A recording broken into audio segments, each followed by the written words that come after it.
Pamela Dixon loves her dogs. We can have a belly rub. They're good fun and good company. Because I'm by myself, they mean everything. They make me laugh.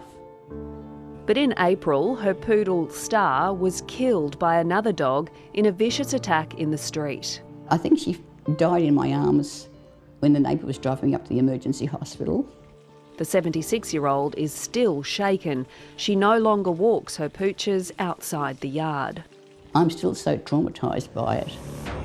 Sometimes people are the victims. A 3-year-old girl was attacked by the dogs while playing in her grandmother's Yakima backyard. Tributes for the victim were left at the scene this afternoon. An Energex contractor mauled to death at this Greenbank property. It's estimated there are 100,000 dog attacks in Australia each year. Children are considered particularly vulnerable. Recent attacks have prompted the Queensland government to consider a statewide ban on these 5 breeds. It's about keeping communities safer, keeping streets and neighbourhoods safer, and reducing the likelihood of savage attacks into the future.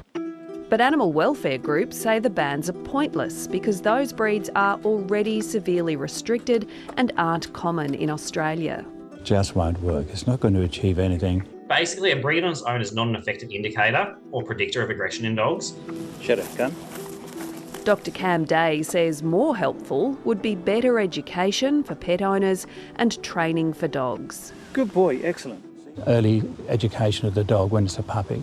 So this is where puppy preschool and things of that nature come in. In a moment, we'll get some advice on what to do if you're faced with a threatening dog.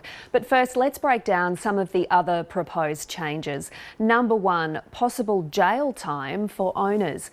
Queensland is the only state that doesn't have prison as a potential penalty for irresponsible or negligent owners whose dogs kill another animal or human.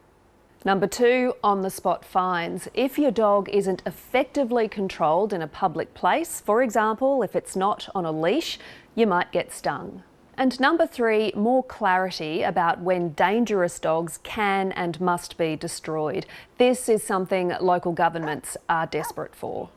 Ratepayers would be alarmed to know that there are cases of councils paying hundreds of thousands of dollars in court fees where irresponsible dog owners are seeking to drag out the case of their dog that's been impounded and a destruction order has been made. So what are the warning signs of potentially threatening behaviour in a dog?